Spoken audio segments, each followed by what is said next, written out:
had announced, but failed to fully implement. It took a lifelong soldier who would smash the Nazi war machine to compel total racial integration of the military. Eisenhower may have felt as his fellow Republican and soldier, Senator Charles Potter, did when he stood on crutches in the well of the Senate. He lost both legs in World War II, and denounced the Democrats for refusing to pass a civil rights bill. "I fought beside Negroes in the war," Potter said. "I saw them die for us. For the Senate of the United States to repay these valiant men by a watered-down version of this legislation would make a mockery of the democratic concept we hold so dear." When Eisenhower ran for re-election in 1956, the Republican Party platform endorsed the recent Supreme Court ruling in Brown v. Board of Education, desegregating public schools. The Democratic platform did not. Indeed, a number of Democratic governors proceeded to ignore the landmark decision. Ike responded by sending in the 101st Airborne to walk black children to school. In his second term, Eisenhower pushed through two major civil rights laws and created the Civil Rights Commission over the stubborn objections of Democrats. Senator Lyndon Johnson warned his fellow segregationist Democrats, "Be ready to take up the goddamn Nigger bill again."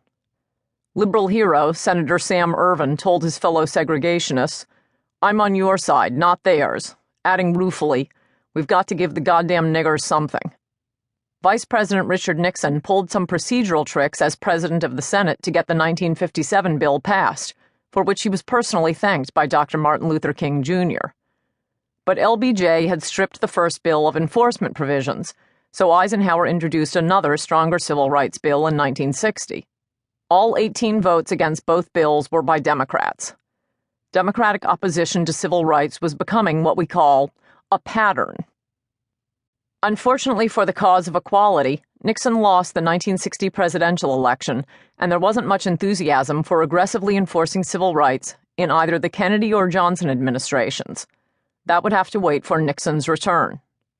But with the electoral tide turning, thanks in large part to Eisenhower's civil rights laws and Thurgood Marshall's lawsuits, LBJ did a complete turnaround as president and suddenly decided to push through a dramatic civil rights bill.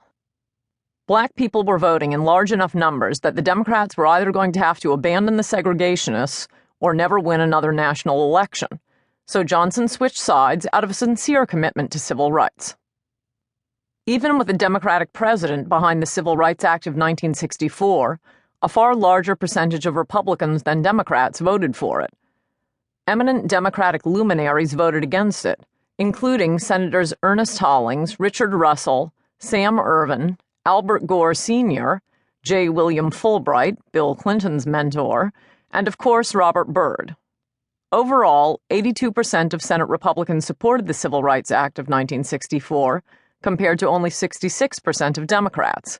In the House, 80% of Republicans voted for it, while only 63% of Democrats did.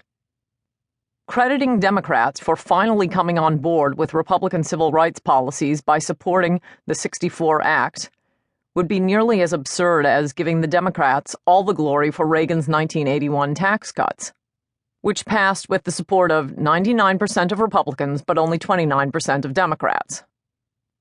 Nixon launched his national comeback with a 1966 column bashing Democrats as the party of Maddox, Mahoney, and Wallace, trying to squeeze the last ounces of political juice out of the rotting fruit of racial injustice.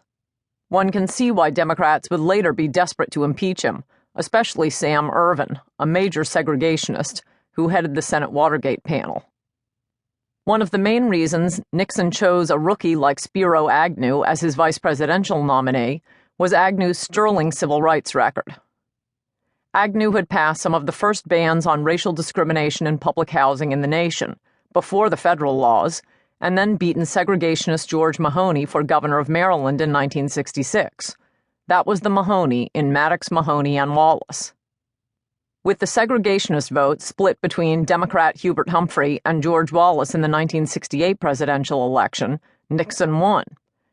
In his inaugural address, he said, "No man can be fully free while his neighbor is not. To go forward at all is to go forward together. This means black and white together, as one nation, not two. The laws have caught up with our conscience.